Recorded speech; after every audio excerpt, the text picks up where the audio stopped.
Plans for Bray Wyatt to appear at this Saturday's Crown Jewel Premium Live event have been revealed, plus new Women's Tag Team Champions were crowned last night on Monday Night Raw. A really strange and scary incident at a recent WWE Live event in Mexico City. Brock Lesnar brawls with Bobby Lashley as we head to Crown Jewel on Saturday. The Miz, finally, the reason behind Dexter Lumis' recent attacks have been revealed, kind of, and we have the ratings for Friday's episode of SmackDown on FS1.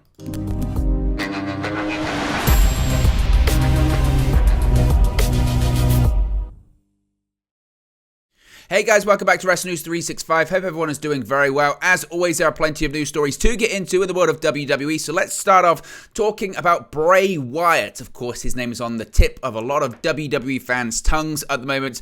And a Bray Wyatt promo segment, or certainly a Bray Wyatt appearance, has been announced for Saturday's Crown Jewel Premium Live event. WWE made the announcement during the Halloween edition of Monday Night Raw in Dallas, Texas last night, revealing that Wyatt indeed will be in attendance for the big WWE event in Riyadh, Saudi Arabia on Saturday.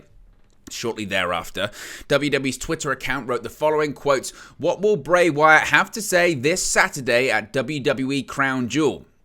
Now, it remains to be seen what the next step is going to be for Bray Wyatt in WWE, and if he will address Uncle Howdy's ominous words from this past Friday's episode of SmackDown, where Wyatt's supposed alter ego unveiled himself for the very first time. Wyatt, of course, was in the middle of addressing his demons when Uncle Howdy showed up on the Titantron and threatened to expose Wyatt's lies. We did a full breakdown on that, plus new details from the latest QR code teaser as well. Be sure to check that out on the channel.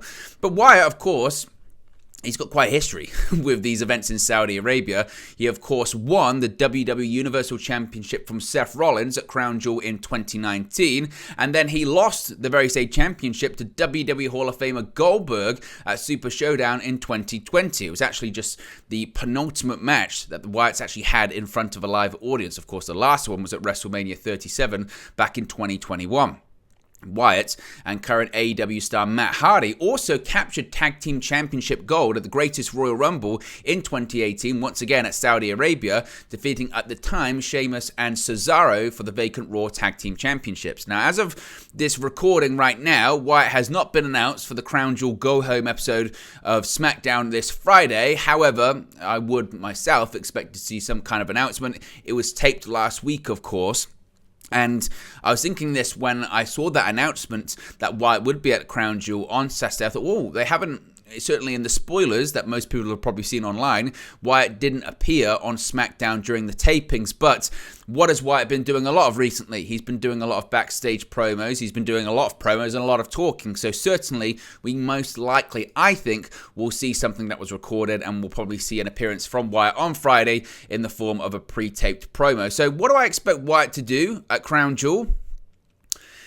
Well, to be honest, I would expect more than what we've seen in recent weeks. I know essentially the format has been in recent weeks, Bray Wyatt gets in the ring or he's backstage, he talks about this being the purest form of himself, this being the real Bray Wyatt. I'm not wearing a mask and I'm just being me. I'm not being anyone else. I've got no alter egos. I've got no characters. I'm just being me right now. And then he gets interrupted by Uncle Howdy, it was last week, or the other mask. I'm not sure what that mask is, it must be said, because we were using Uncle Howdy to describe that mask. I don't know if that's Uncle Harper, I don't know. But usually, the format has been recently, he gets interrupted via a masked person, or a masked version of himself. I don't think it's Bo Dallas. And that's about it. And he gets cut off, and then we see the Wyatt Moth logo, and we fade to black, and we move on. So would I expect that at Crown Jewel? Probably not, honestly. I would expect something a little bit different. I would expect something in the form of progression. Now, what could that be? I don't know, because it's very difficult to predict this entire Bray Wyatt storyline, isn't it? I don't expect any physicality. I don't expect Bray Wyatt to attack anyone. I don't expect Bray Wyatt to get physical at Crown Jewel and face off with another WWE superstar. The progression that I wouldn't be necessarily surprised to see, though, would be Bray Wyatt once again getting interrupted, but this time there is someone physically in the ring. And I know there has been a lot of speculation about Bo Dallas. Is he coming back to WWE? Is he going to be involved in this whole Wyatt storyline? Again, I still don't think myself personally that a Wyatt 6 faction is 6 people, I think it's 6 versions of Bray Wyatt, as I've spoken about previously. I think it's the purest form of Bray Wyatt that he's talking about. I think it's Uncle Howdy. I think it's that other mask, whatever it is. I think it's the Fiend. I think it's the original Bray Wyatt character, and possibly it could be something else. Sister Abigail, that we could list off a load of things. Firefly Funhouse version of Bray. There's actually, realistically, more than 6 versions of Bray Wyatt. So I expect it to be like the film Split, in which he has so many different iterations and versions and demons of himself that he addressed this past Friday, that we just keep seeing them raise their head. But we could see outside forces, we could see outside influences, and given that it's a premium live event, given that it's a big show, given that it's one of WWE's most profitable events of the year, 1, it makes sense for Bray Wyatt to appear, but 2, it makes sense to do something big. Last time we saw Bray Wyatt at a premium live event, he was making his return at Extreme Rules, so logically it would make sense that we see another big moment in this storyline, in this Wyatt comeback, in this Wyatt, redevelopment and refreshing, as it were. And I think that might be the inclusion of a Bo Dallas, but not as someone dressed up as the Fiend or anything like that. It might just be Bo Dallas being Bo Dallas. I don't know. You can let me know your thoughts, your theories in the comment section below. Maybe we will see the comeback of the Fiend. I mean, Uncle Howdy did refer to the Fiend, said you pushed him away, and now we're all sort of suffering. So maybe we could see the Fiend come back. I don't know. Let me know your theories in the comment section below. Of course, last night was Monday Night Raw, and it was the go-home episode heading to Crown Jewel this coming Saturday. And we have new WWE Women's Tag Team Champions. A surprising title change in the main event, certainly. Alexa Bliss and ASUKA are your new WWE Women's Tag Team Champions. The veteran superstars who returned to Raw this week from a month-long hiatus defeated Damage Control's Io Sky and Dakota Kai in the main event of the show to begin their first reign as Tag Team Champions. Towards the closing stages of the title bout, Asuka evaded a moonsault attempt from Sky and countered by nailing Sky with a stiff kick to the face. The sequence allowed Bliss to tag in and hit the Twisted Bliss for the pinfall victory. Bayley, who was at ringside, was unable to influence the outcome of the match as she was preoccupied fighting Raw Women's Champion Bianca Belair all over the American Airlines Arena in Dallas, Texas. As such, Damage Control were unable to seek the assistance of their leader, who will challenge Belair for her title this Saturday at Crown Jewel. Damage Control held the titles for a total of 49 days after capturing the championships from Aaliyah and Raquel Rodriguez on the September 12th episode of Monday Night Raw. The titles have changed hands on 3 occasions since Aaliyah and Rodriguez won a tournament that culminated on August 29. Of course, the Women's Tag Team Championships were vacated through April 3rd and August 29 following Sasha Banks and Naomi's infamous walkout from WWE on May 16. Through their victory, both Bliss and Asuka become 3-time Women's Tag Team Champions. While Bliss previously held the title on 2 occasions with Nikki Cross, Asuka has held the title previously with Kairi Sane and Charlotte Flair, becoming the first person to hold the championship with 3 separate partners. This was quite surprising. Certainly, I don't think many people expected the title change in the main event heading into last night's edition of Raw. And it must be said, and I've seen a lot of sentiment and discussion about this on social media, I'm not sure the Damage Control experiment is working. And it's no fault of the talent, I don't think. I think Bayley, of course, tremendous talent. I think, obviously, Io Sky, tremendous talent. I think Dakota Kai is good at what she does also. But it's still... And you have to remember, this trio returned to WWE and were put together as a faction in, at the end of July, early August, at SummerSlam. And even so, several months removed here, we're at the beginning of November now, it still feels incredibly forced. It still feels as if I don't really know what Damage Control are. They're just a name.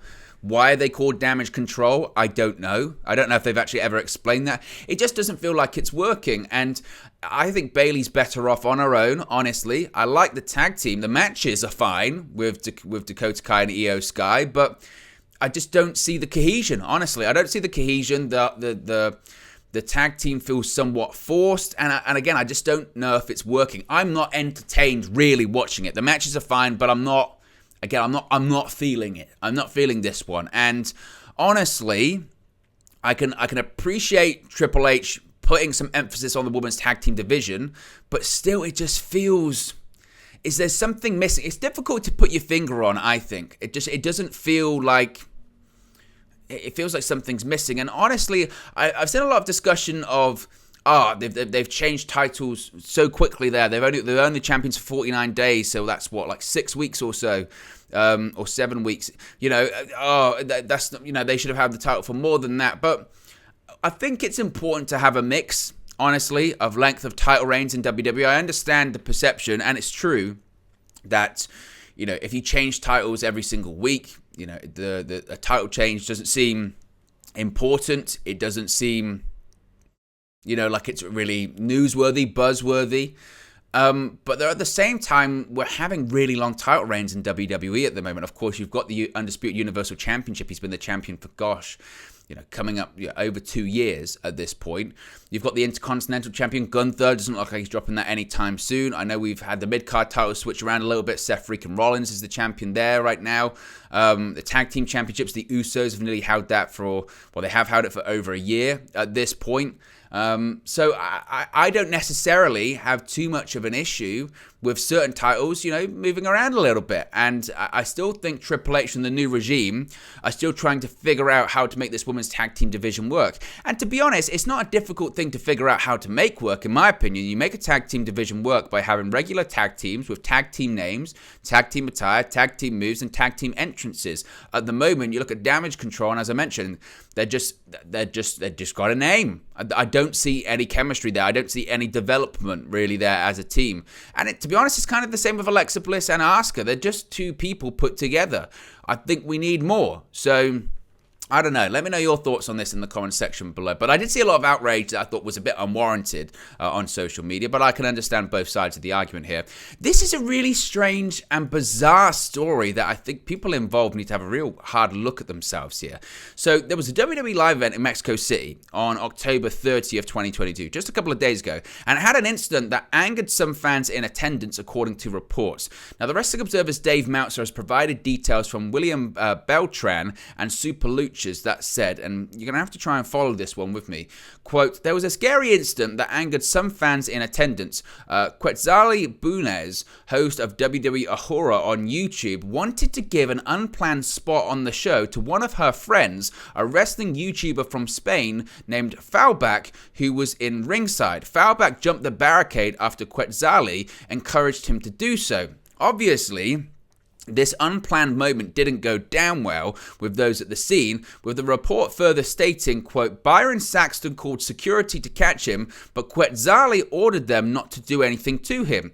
Byron Saxton's face was one of fear and then anger with Quetzali for the situation of which he clearly had no knowledge. And as if this wasn't bad enough, with Beltran and Super Luchas going on to say, Foulback attempted to get into the ring, but Quetzali angrily yelled at him to leave and return to ringside. It was reported that Foulback apparently asked Quetzali for a shout out at the show and to go for him at ringside, because if she did that, he would give her a gift. But Foulback's plan would have been to get in the ring, declare his love for her, and steal a kiss from her, regardless of Quetzali's response. And when I was reading this, I had to read this like 2 or 3 times because I thought, is this real? Is this some kind of prank? Is this some kind of like misinformation plot that someone's trying to put out on social media or the internet? But it is bizarre, and frankly, I don't know who this Quetzali Bunez is. I don't speak Spanish. I wish I did. I really wish I could speak another language. I think that, especially over here in the UK, we should do more of that, certainly. But she's this host of WWE Horror on YouTube. She should be fired. I mean, I don't like to call for people to lose their jobs, but that's a security issue. That is a massive, massive no-no in pro wrestling, or just in general, in live sport, in entertainment. You can talk about, pitch invaders in football. You can talk about, situation with the Oscars earlier this year with, coming up onto the stage to slap a comedian, or you can talk about whatever. Security protocols are in place for a reason. And if you're going to want to plan something or have someone famous jump the barricade or get into the ring, you have to clear it with everyone involved. You can't just have, my friends say, hey, jump the barricade and come to ringside, and then if I let you do that, I'll give you a gift. Are you crazy? Are you crazy? he's lucky something really bad didn't happen to him. That could have gone really, really bad for everyone involved, and that is just completely out of line. I really sympathize with Byron Saxton, who, he ordered security, and she goes, oh, no, it's fine. He's going, what? It's just completely unprofessional. It's out of order. It's a risk, and it's a security threat, because what message does that send to other people in the audience? Oh, I can just jump the barricade if my friend's at ringside. That is ridiculous. And again, if you happen to be at that live event, let me know in the comment section below. I'd love to have a first-hand account of really what happened there. But that is just horrifying. Right? It's just awful, awful, awful. And there should be punishments for everyone involved that was, allowed this to happen. Brock Lesnar was on Monday Night Raw last night. We saw a brawl heading into Crown Jewel this Saturday. WWE's head of creative and chief content officer Triple H also made an appearance on Raw's Halloween show last night with a warning to two WWE superstars. 2 weeks ago on Raw, Bobby Lashley and Brock Lesnar took part in a wild brawl around ringside that saw Lesnar be speared through the barricade and slammed through the announce table by Lashley before the two were separated by security and the WWE roster. Now, what was actually quite interesting, because the way they teased this, I was really interested to see what this would look like. We were watching Raw, and suddenly they said, and after the commercial break, we're going to get one of those split camera interviews with Lashley on one side and Brock Lesnar on the other. And I thought, this is going to be good. And it didn't really happen. Lesnar opted to skip the interview and head straight to the ring, calling out Lashley for another brawl. Lashley followed Lesnar to the ring with another huge pull-apart brawl ensued. Security, producers, the Raw roster came out to separate the two men, including Triple H, who warned both men, telling them their match at Crown Jewel would be cancelled if they touched again tonight. As expected, they did not, and that match is not going to be cancelled. But I enjoyed the segment. Again, I was interested, and I kind of do wish they did do the interview as well, because Brock Lesnar talking is always just, you never know what he's going to say, and you never know what he's going to do. As I've said before, I do think Brock Lesnar will win this Saturday at Crown Jewel. I do think he'll get his victory back. He's had a lot of losses since returning to WWE at SummerSlam last year, apart from winning the Royal Rumble and the WWE Championship on a couple of occasions. He's put Roman Reigns over a lot, and he's still Brock Lesnar. He's still a massive, massive, massive box office attraction. He still is arguably probably the highest paid guy in WWE, so they need to keep their asset as strong as possible there. So Brock, I think, will win in Saudi Arabia, and it'll be interesting to see what happens to Bobby Lashley after that, or what finish they go to, or if they set up a trilogy and come the Royal Rumble, they go again one-on-one for the third time 12 months after their first meeting. They could certainly do something like that and set that up. Nevertheless, I've enjoyed these segments, and I'm just glad we're seeing Bobby Lashley versus Brock Lesnar. I must be said, I was somewhat underwhelmed by their match at the Royal Rumble in January. It just didn't click. Of course, Bobby got injured in that match. I don't know if that affected it as well. So I'm hoping that the match in Crown Jewel in Saudi Arabia is better.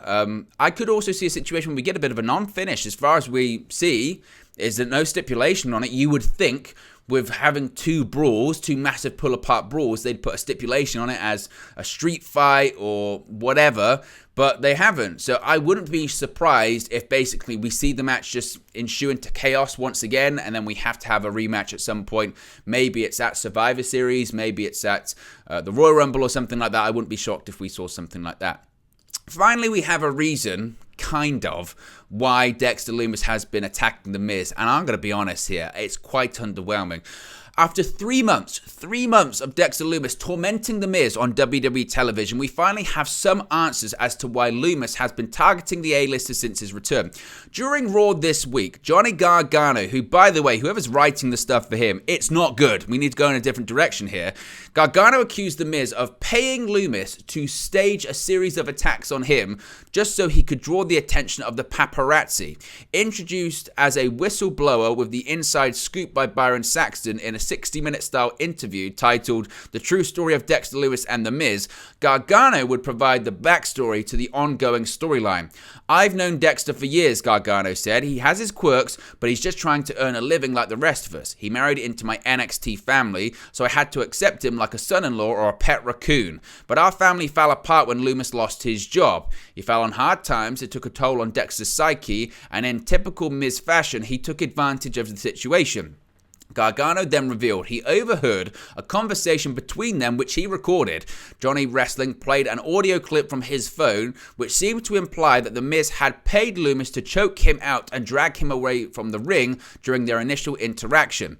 As he further explained The Miz's decision to exploit Lumis, Gargano suggested that The Miz willingly asked Lumis to cost him the United States Championship against former champion Bobby Lashley in September, just so he could gain more sympathy for having a celebrity stalker. The interview segment ended with Gargano suggesting that the stage attacks turned into real ones when The Miz crossed Lumis. Shortly before Gargano spilled the beans to The Miz, the beans on the Miz-Lumis storyline, Lumis cost The Miz a match against Mustafa Ali by jumping the barricade. So this is the...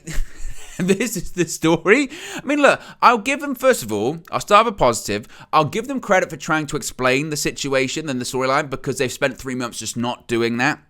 But the explanation is not good. It's not good because I don't know. I don't know if it's a case of they were going to go in one direction, they got cold feet and they pulled it out. It seems like a massive waste of time. I mean, look, it's an improvement on in the past. In previous WWE eras, they just wouldn't explain it and they would move on.